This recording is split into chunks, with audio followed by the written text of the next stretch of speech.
at a time like this, just to be so grateful for your friends and to feel empowered by their love. I think the joy of sacred sexuality is extremely important. I think one of the most beautiful things about our time is that the body is being honored as a sacred vessel of the divine, and that when you practice sacred sexuality, when you really are making love to someone else as an emblem of the divine, as representation of the divine, then you experience the bliss of the divine in lovemaking. This is an ancient knowledge, and what it gives you is a tremendous force of joy in the core of your life and a tremendous energy.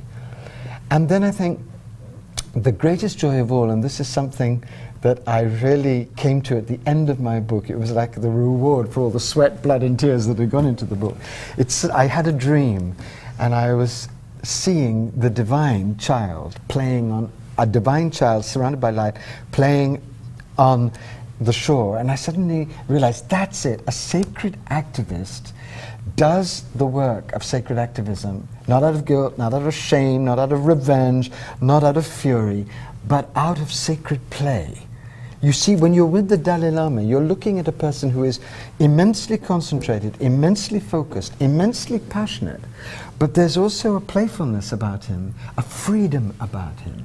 And the divine is playful in its essential nature. So when you connect with this ecstatic playfulness, even in the most terrible circumstances, what you're connecting with is the freedom of God. And that freedom gives your actions a secret blessing.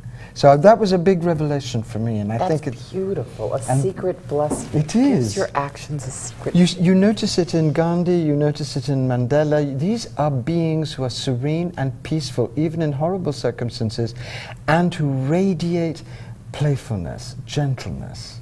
That is the great power. We live in a culture that cultivates the ego and assumes always that power is war, power is force, power is domination. Actually, all of those powers are brittle and can be destroyed. And brave. And are destructive. Which is, I think, to go back to your original thing about the corporations, I think at a certain point it self-destructs. Yes. I don't think that we have to push too hard, because I think it pretty easily snaps apart on of its own. I don't think it snaps apart all of its own, because I think the corporations are going to do everything to hang on to their power, and I think what they're doing, sometimes consciously and sometimes unconsciously, is now destroying the world. So I think that we have to No, I do really think we have to work be active, and I think we have to move from our truth. But I think that in the presence of ethics, and since we've moved into the age of ethics, which the Mayan calendar has said, that there's a certain inner force that cannot withstand this age of ethics. Well, I hope you're right. I think it has to be very much deeper, very much more focused. And I also want to say that I think there are corporations that are truly trying to be more creative and be more balanced. I'm not dismissing corporations across the board. Right. I'm hoping that this crisis will bring forth a much more responsible, much saner, much more balanced form of capitalism, because I think if you balance the desire to innovate and reward people for their innovations that capitalism is good at, with much deeper safety nets and much wiser environmental policy, then you have potentially a force of economic and political action that can be truly helpful. Yeah, I think so we are going to have a green revolution. Yes, we'll have to. And it will make corporate sense. Yeah. And this is Obama's great wisdom, I think, is that he understands, if only America 20 years ago had taken the warnings of the environmentalists and realized that its capacity for industrial wealth could depend upon the cultivation of green energy, we'd be in a very much better position. But unfortunately, we did not have wise enough leaders.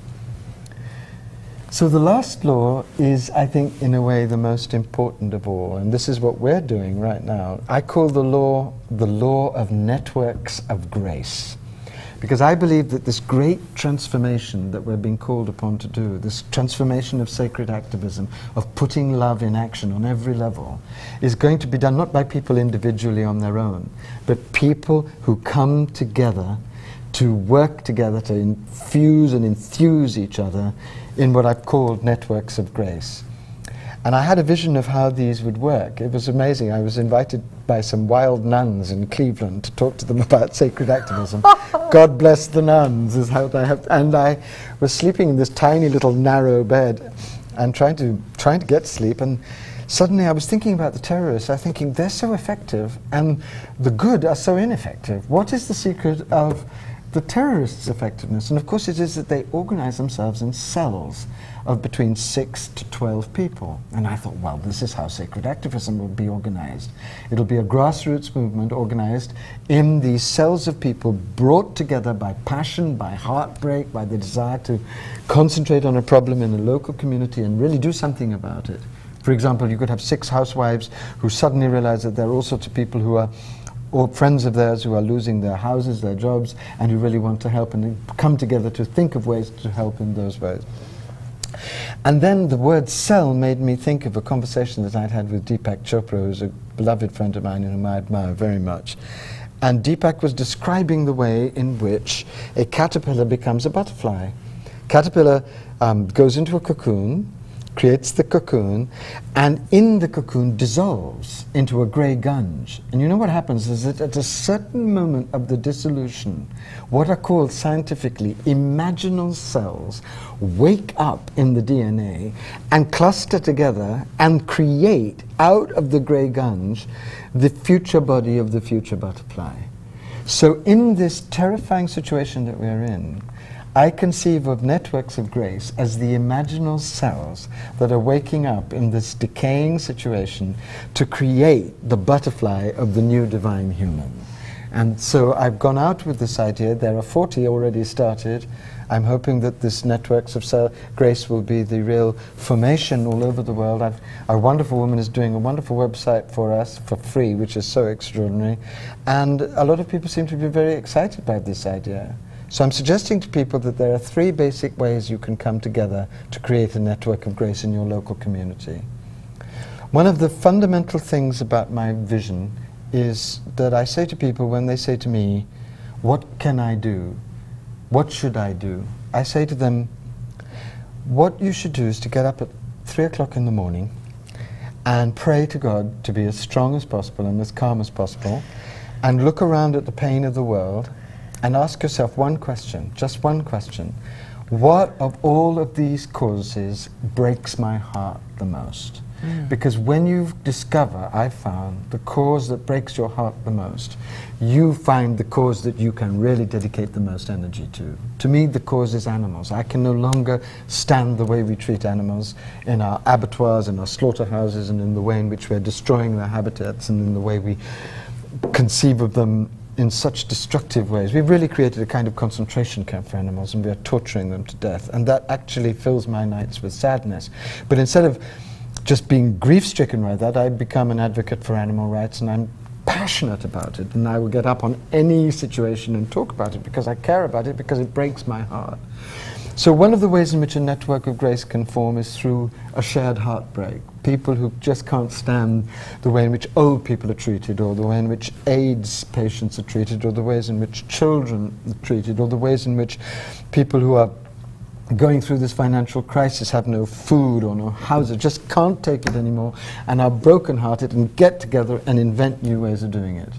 Or you can get together around a passion. For example, you have people who are passionate about meditation and want to teach meditation to people who'd never think of learning meditation. I have a group who's teaching people to meditate in prisons, and teaching children to meditate, and teaching old housewives to meditate who've never meditated, just because they're ordinary people who think, let's get this out, a passion that you share, that you want to share with others. And the other way you can get together is around a profession. Imagine, for example, if you had 6 therapists who wanted to help activists with shadow work, or you have 6 lawyers who want to help people with their foreclosures, or you have 6 doctors who are finally fed up with this rotten healthcare system and say, I want to get together for 3 hours every week and really treat the people who need treatment for free. So you can see that if you have those 3 categories, there are all kinds of ways in which we can get together to do really illumined, wonderful things. And I have I've said in my book something which I think is very important, because I think all of this should be done in a spirit of celebration. I think when people gather together in a spirit of wanting to be of humble help to other people, that's the most joyful thing you can do in this earth. It's the most wonderful thing you can do in this earth. So I suggest to people that they spend some time in prayer together. All the different religions, all the different kinds, who cares? God is